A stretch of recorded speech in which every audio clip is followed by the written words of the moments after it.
ನನ್ನ ಹೆಸರು ಕರಿಯಪ್ಪ ಗುಡಿಮನಿ, ಕರ್ನಾಟಕ ಜನಶಕ್ತಿ ರಾಜ್ಯ ಕಾರ್ಯದರ್ಶಿ ಹಾಗೂ ಕರ್ನಾಟಕ ಮಾದಿಗ ರಕ್ಷಣಾ ವೇದಿಕೆ ರಾಜ್ಯಾಧ್ಯಕ್ಷರು ಮತ್ತು ಒಳ ಮೀಸಲಾತಿ ಹೋರಾಟದ ರಾಜ್ಯ ಸಂಚಾಲಕರು, ಬಳ್ಳಾರಿ ಜಿಲ್ಲೆ.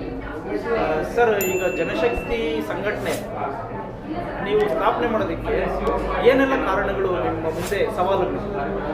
ಜನಶಕ್ತಿ ಹುಟ್ಟಾಕೋದಕ್ಕೆ ರೈತ ಸಮಸ್ಯೆ, ಕಾರ್ಮಿಕರ ಸಮಸ್ಯೆ, ಭೂ ಸಮಸ್ಯೆ, ಮಹಿಳೆ ಸಮಸ್ಯೆ, ವಿದ್ಯಾರ್ಥಿ ಸಮಸ್ಯೆ, ನಿರುದ್ಯೋಗ ಸಮಸ್ಯೆ, ಅಸ್ಪೃಶ್ಯ ಸಮಸ್ಯೆ, ಆದಿವಾಸಿಗಳ ಸಮಸ್ಯೆ ಒಂದ ಎರಡ ಹೇಳ್ತಾ ಹೋದರೆ ತುಂಬ ಇದೆ.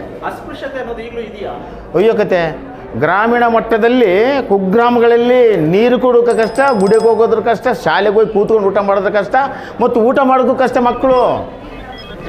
ಜಾತಿ ರಹಿತ ಭಾರತ ಇದೆ ಅಂತ ಹೇಳ್ತಾರೆ, ಇದು ಹೇಗೆ ನೀವು ಹೋಗ್ತೀರಾ? ಕಾರಣ ಜಾತಿ ರಹಿತ ಭಾರತ ಈಗ ಸೃಷ್ಟಿಯಾಗಿದೆ ಅಂತ ಹೇಳ್ತಾರೆ ಎಲ್ಲರೂ.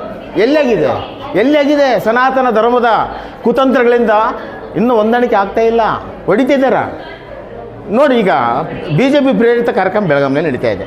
ಅದು BJP ಪ್ರೇರಿತ ಕಾರ್ಯಕ್ರಮನೇ. ಸಮುದಾಯಗಳನ್ನು ಬೇರೆ ಬೇರೆ ರೂಪದಲ್ಲಿ ತಗೊಂಡು ಹೋಗ್ತಾ ಇದ್ದಾರೆ. ಸಮುದಾಯಗಳ ಮಧ್ಯೆ ಒಡಕುವ ರೀತಿಯಲ್ಲಿ ಒಡೆದಾಳುವ ನೀತಿಯನ್ನೇ ಅನುಸರಿಸ್ತಾ ಇದ್ದಾರೆ ಸನಾತನ ಧರ್ಮದ. ಅದು ಬ್ರಾಹ್ಮಣೀಕರಣ ವ್ಯವಸ್ಥೆ ಬದಲಾಗೋದಿಲ್ಲ, ಇನ್ನೂ ಭಾಳ ಹೋರಾಟ ನೋಡಬೇಕಾಗ್ತೈತೆ. 100 ವರ್ಷಗಳಲ್ಲ, 6000 ವರ್ಷಗಳಿಂದ ಅಸ್ಪೃಶ್ಯತೆ ನಾವು ನರಳ್ತಾ ಇದ್ದೀವಿ.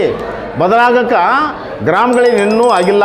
ಆದರೆ ಅಲ್ಲಿಂದ ಇಲ್ಲಿವರೆಗೆ ಆದಿಮಾನವ ಕಾಲದಿಂದ ಮನುಷ್ಯರಾಗಿ ನಾವು ಬುದ್ಧಿವಂತರಾಗಿ ಬಟ್ಟೆಕ್ಕಿಂತ ತಿರುಗಾಡ್ತೀವಿ ಅನ್ನೋದು ಪ್ರಜ್ಞೆ ಇಲ್ಲ ಸನಾತನ ಧರ್ಮದವರಿಗೆ. ಅವನೇ ಸರಿಯಾಗಿಲ್ಲ, ಅವನೇ ಒಟ್ಟಿಗೆ ಅನ್ನಕ್ಕೆ ಕೊರತೆ ಮಾಡ್ಕೊಂತದನ. ತನ್ನ ಕರಳಿಗೆ ತಾನೇ ಅನ್ಯಾಯ ಮಾಡ್ತಾನೆ. ಇಂಥದ್ದು ತಿನ್ಬೇಕು, ಇಂಥದ್ದೇ ಮಾಡಬೇಕು, ಸಸ್ಯಾಹಾರ ತಿನ್ಬೇಕು, ಅದು ಬೇಡ ಇದು ಬೇಡ ಅಂತ ಹೇಳೋದು ಆ ಸನಾತನ ಧರ್ಮದಿಗೆ ಇನ್ನೂ ಅರಿವು ಬಂದಿಲ್ಲ. ಯಾವಾಗ ಜಾತಿ ನಾಶ ಆಗಕ್ಕೆ ಸಾಧ್ಯ? ಸರ್, ಹಿಂದೂ ನಾವೆಲ್ಲ ಒಂದು ಅಂತಾರೆ. ಹಾಂ, ಹೋಗ್ತೀರಾ ನೀವು? ಹೆಂಗೆ ಒಪ್ಪಕ್ಕೆ ಸಾಧ್ಯ? ಹಿಂದೂ ಎಲ್ಲಿ? ಯಾರು ಹಿಂದೂ? ನಾನು ಹುಟ್ಟುತ್ತಲೇ ಈ ದೇಶದಲ್ಲಿ, ಈ ಭೂಮಿ ಮೇಲೆ ಮಾನವನಿಂದ ಮಂಗನಿಂದ ಮಾನವನಾಗಿನೇ ಆಗಲಿ, ಬ್ರಾಹ್ಮಣರಿಂದ ಮಾನವನಾಗಿಲ್ಲ, ಅಥವಾ ಬ್ರಾಹ್ಮಣರಿಂದ ಬದಲಾವಣೆ ಆಗಿಲ್ಲ. ನನಗೆ ಬ್ರಾಹ್ಮಣೀಕರಣ ವ್ಯವಸ್ಥೆಯಿಂದಿಲ್ಲ. ಮತ್ತು ಬ್ರಾಹ್ಮಣ ಸಮುದಾಯದಲ್ಲಿ ಪ್ರಗತಿಪರ ಚಿಂತಕರಿದ್ದಾರೆ, ಎಷ್ಟೋ ಬದಲಾವಣೆಗೆ ಗೌರವ ಕೂಡ ಹೋರಾಟ ಮಾಡ್ತಿದ್ದಾರೆ.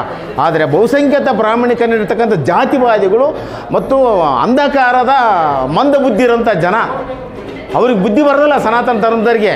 ಇನ್ನೂ ಹುಟ್ಟಕ್ಕಿಂತದರ ಸ್ವತಂತ್ರ ಬಂದಿಷ್ಟಾದರೂ ಕೂಡ ನನಗೆ ನನ್ನ ರಕ್ಷಣೆ ಮಾಡುವಂಥ ಸಂವಿಧಾನ ಬೇಕಂತ ಕೇಳ್ತಾನೆ ಆ ಮನುಷ್ಯ. ಇನ್ಯಾವುದೈತೆ? ಅಂಬೇಡ್ಕರ್ ಸಂವಿಧಾನ ಬಿಟ್ಟು ಇನ್ಯಾವುದು? ನೀನು ಅದ್ರ ಅಡಿಯಲ್ಲಿ ಇರಬೇಕು. ಸಂವಿಧಾನ ಕಿತ್ತಕ್ಕೆ ನಾವು ಬಿಡೋಂಗಿಲ್ಲ, ಅದ್ರ ಅಡಿಯಲ್ಲೇ ನೀನು ಜೀವನ ಮಾಡಬೇಕು. ಈ ದೇಶ ಇರೋದೇ ನಮ್ಮ ಸಂವಿಧಾನ ಅಡಿಯಲ್ಲಿ, ನಿನ್ನ ಅಡಿಯಲ್ಲಿ ಅಲ್ಲ. ನಿನ್ನ ಭಗವದ್ಗೀತೆ ಆಗಲಿ, ನಿನ್ನ ಮನುಸ್ಮೃತಿ ತರೋದಾಗಲಿ ನಾವು ಬಿಡುವುದಲ್ಲ. ಮೂರ್ಖ, ಸನಾತನ ಧರ್ಮದ ಮೂರ್ಖ ನಿನಗೆ ಹೇಳೋದಿಲ್ಲ. ಹಿಂದೂ ಒಂದಲ್ಲ, ಇದು ಈ ದೇಶದ ಜನತೆ ನಾವು, ನಮ್ಮದಿದು ದೇಶ, ನಿಂದಲ್ಲ. ಸರ್, ಎಲ್ಲ ಶೋಷಿತ ಸಮುದಾಯಗಳನ್ನ ಒಟ್ಟುಗೂಡಿಸುವಂಥ ಒಂದು ಕಾರ್ಯಕ್ರಮ ಮಾಡಿದ್ದೀರಿ, ಉದ್ದೇಶ ಆದರೂ ಏನು ಸರ್? ಎಲ್ಲರೂ ಸಮಾನತೆಯಿಂದ ಬದುಕಬೇಕಂತ. ಕತ್ತಲೆಯಿಂದ ಬೆಳಕಿನಡೆಗೆ ನಮ್ಮ ಹೋರಾಟ, ಸಮಾನತೆ ಕಡೆ ನಮ್ಮ ನಡೆ ಅನ್ನೋ ಒಂದು ಗುರುತು ಬರಬೇಕು. ಇದಕ್ಕೆ ಜನನ್ನ ಅದನ್ನೇ ನಾವು ಸಂಘಟಿಸ್ತಿರೋದು. ಪ್ರತಿಯೊಬ್ಬನು ಬದುಕಬೇಕು, ಪ್ರತಿಯೊಬ್ಬನ ಮನೆ ಇರಬೇಕು, ವಸತಿ ಇರಬೇಕು, ವಿದ್ಯೆ ಇರಬೇಕು, ಶಿಕ್ಷಣ ಇರಬೇಕು, ಉದ್ಯೋಗ ಇರಬೇಕು. ಇಲ್ಲಿ ಈ ದೇಶದ ಪ್ರಧಾನಮಂತ್ರಿ ಅಂತ ಮೂರ್ಖ ಮೋದಿ ಇದನ್ನಲ್ಲ, ತನ್ನ ಸನಾತನ ಧರ್ಮದ ಅಡಿಯಾಳಾಗಿ ಒಂದು ದುಡಿತಾ ಇದ್ದಾನ, ಹಿಂದುಳಿದ ವರ್ಗದ ವ್ಯಕ್ತಿಯಾಗಿ ಅದ್ರ ಗುಲಾಮನೇ ಬದುಕ್ತದನ. ನೊಂದ ಜನರ ಬದುಕಿಗೆ ನೀನು ಮುಕ್ತನಾಗಿ ಕೆಲಸ ಮಾಡು ಅಂತ ಕೇಳ್ತೇನೆ. ಸರ್, ಈಗ ನಮ್ಮ ದೇಶದ ಮಹಿಳೆಯರಿಗೆ ಸ್ವತಂತ್ರವನ್ನು ಕೊಟ್ಟಿದ್ದು ಡಾಕ್ಟರ್ ಬಾಬಾ ಸಾಹೇಬ್ ಅಂಬೇಡ್ಕರ್ ಕೊಟ್ಟಿದ್ದು ಸಂವಿಧಾನದಿಂದ. ಹೌದು, ಮಹಿಳೆಯರೇ ಸನಾತನ ಧರ್ಮದ ಕಡೆಗೆ, ಪೂಜೆ ಪುನಸ್ಕಾರಗಳ ಕಡೆ ವಾಲ್ತಾ ಇದ್ದಾರೆ. ಏನು ಹೇಳ್ತೀರಾ ಸರ್? ಅದು ಮೌಢ್ಯತೆನ ತುಂಬ್ತದಿರ, ಹಂಗೆ ತುಂಬ್ತದಿರ. ಸನಾತನ ಧರ್ಮದವರಿಗೆ ಮಕ್ಕಳು ಇದಾರಲ್ಲ, ನಮ್ಮ ಮಕ್ಕಳೇ, ನಮ್ಮ ಕಾಲಿನ ಮಕ್ಕಳೇ ಗಣಪತಿನ ಕುಂದಿಸ್ತಾರೆ. ಅಂಜನಾದ್ರಿ ಬೆಟ್ಟಕ್ಕೆ ಹೋಗಿ ಜೈ ಜೈ ಹನುಮಂತ ಅಂತಾರ. ಇವೆಲ್ಲ ಮೌಢ್ಯತೆಯಿಂದ ಕೂಡಿರುವಂಥ ಜನಗಳಿಗೆ ತಿಳುವಳಿಕೆ ಮತ್ತು ವಿಚಾರ ಕೊಡೋದಕ್ಕೆ ಬೀದಿ ನಾಟಕ ಅಂತ ಆಗ್ಬೇಕು, ಅರಿವಿನ ಕಾನೂನು ಮೂಡಿಸುವಂಥ ಕೆಲಸ ಆಗಬೇಕು, ಮತ್ತು ಕೆಲವು ವಿಚಾರವಂತರ ಅಂಬೇಡ್ಕರ್ ವಿಚಾರಗಳನ್ನ ಓದಬೇಕು, ಮತ್ತು ಪ್ರಗತಿಪರ ಚಿಂತಕರು ಬರೆದಿರ್ತಕ್ಕಂಥ ಪುಸ್ತಕಗಳನ್ನು ಓದಬೇಕು. ಬದಲಾವಣೆಗಾಗಿ ನಮ್ಮ ಕೆಲಸ ನಡಿಬೇಕು. ಮಹಿಳೆಯರನ್ನ ಮೊದಲೇ ಅದನ್ನು ಕಟ್ತಾನೆ. ಯಾಕಂದರೆ ಅವನಿಗೆ ಗಂಟೆ ಬಾರಿಸಿದ್ರೆ 8 ಎಣ್ಣೆ ಸಿಗಂಗಿಲ್ಲ. ಸನಾತನ ಧರ್ಮದವನಿಗೆ ಗಂಟೆ ಬಾರಿಸೋವರಿಗೆ 8 ಎಣ್ಣೆ ಸಿಗಲ್ಲ. ಹೌದಾ? ನಮ್ಮ ಜನಕ್ಕೆ ಏನಾಗಬೇಕು? ನಿನಗೆ ದುಡಿಯೋದು ಬೇಕಾ, ಗುಡಿ ಬೇಕಾ? ದುಡಿಯೋಕ್ಕೆ ಹೋದರೆ 100 ರೂಪಾಯಿ ಸಿಗ್ತೈತೆ, ದುಡಿಯೋಕ್ಕೆ ಹೋದರೆ ಗುಡಿಗೆ ಹೋದರೆ 100 ರೂಪಾಯಿ ಲಾಸ್ ಆಗ್ತೈತೆ. ಯಾವ್ದು ನಿನ್ನ ಆಯ್ಕೆ?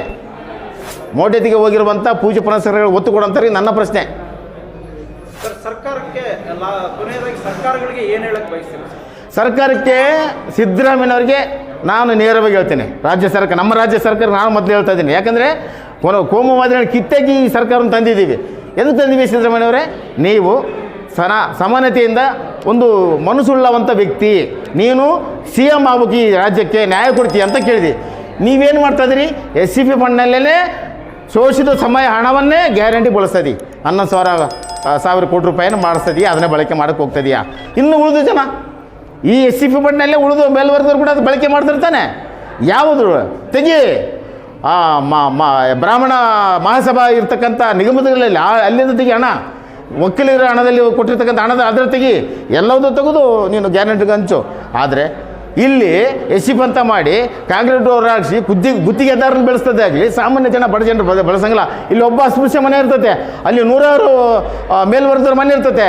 ಸಿಮೆಂಟ್ ರೋಡು SC ಕಾಲೋನಿಗೆ ಹೋಗಲ್ಲ, ಮೇಲ್ವರ್ಗದವ್ರ ಮನೆಗೆ ಹೋಗ್ತದೆ. ಅದು SCP ಫಂಡ್ನಾಗ ಸಿಮೆಂಟ್ ರೋಡು ನ್ಯಾಯ ಸಿಗೋದಲ್ಲ. SCP ಫಂಡು ಗುತ್ತಿಗೆದಾರರಿಗೆ ನ್ಯಾಯ ಸಿಗುತ್ತಾಗಲಿ, ಸಾಮಾನ್ಯ ಜನರಿಗೆ ಉದ್ಯೋಗ ಸಿಗೋದಲ್ಲ, ಶಿಕ್ಷಣ ಸಿಗೋದಲ್ಲ, ಆರ್ಥಿಕ ಭದ್ರತೆ ಸಿಗೋದಲ್ಲ, ಭೂಮಿ ಸಿಗೋದಲ್ಲ, ವಸತಿ ಸಿಗೋದಲ್ಲ. ಆ SCP ಫಂಡು ನಿಗಮಗಳಿಗೆ ಕೊಟ್ಟರೆ ಶಾಸಕರ ಮೂಲಕ ಮಂಜೂರು ಮಾಡ್ತಾರೆ. ಯಾಕಂದರೆ ನನ್ನ ಅನುಮತಿ ಇಲ್ದಂಗೆ ನೀವು ಯಾವ ಫಂಡನ್ನು ಕೊಡಬೇಡಿ ಅಂತ ಅಧಿಕಾರಿಗಳು ತಾಕತ್ತು ಮಾಡಿದ್ದಾರೆ ಶಾಸಕರುಗಳು. ಅದು ಅಸೆಂಬ್ಲಿಯಲ್ಲಿ ಬೇಡ, ಅಧಿಕಾರಿಗಳಿಗೆ ಆ ಆದ್ಯತೆ ನೀಡಿ, ಅಧಿಕಾರ ಕೊಡ್ರಿ, ಜನರನ್ನ ಒಂದಿಷ್ಟು ಸಹಾಯ ಮಾಡ್ತಾರೆ. ಹೀಗಾಗಿ ಅವರಿಗೆ ನ್ಯಾಯ ಕೊಡೋದಕ್ಕೆ ಮಾನ್ಯ ಸಿದ್ದರಾಮಯ್ಯನವರು SC ಫಂಡು ಖರ್ಚು ಮಾಡೋದು ಕಡಿಮೆ ಮಾಡು, ಅದೇ ದುಡ್ಡನ್ನು ನಿಗಮಗಳಿಗೆ ಹಂಚಕ ಮತ್ತು ಶೋಷಿತ ಸಮಾಜ ಅಭಿವೃದ್ಧಿ ಆಗೋದಕ್ಕೆ ಒತ್ತು ಕೊಡು, ಮತ್ತು ಉನ್ನತ ಶಿಕ್ಷಣಕ್ಕೆ ಓದುವವರಿಗೆ ಹಣಕಾಸು ನೆರವು ನೀಡು ಅಂತ ಸಿದ್ದರಾಮಯ್ಯ ಕೇಳ್ತಾ ಇದ್ದೀನಿ. ನೀನೇನಾದರೂ ಮಾಡದೇ ಇದ್ದರೆ, ಒಳ ಮೀಸಲಾತಿ ಸುಪ್ರೀಂ ಕೋರ್ಟ್ ಆದೇಶ ಪ್ರಕಾರ ನೀವು ತರದೇ ಇದ್ದರೆ 2028ಕ್ಕೆ ನೀವಾಗಲಿ ನಿಮ್ಮ ಪಕ್ಷ ಆಗಲಿ ಇರೋದಿಲ್ಲ.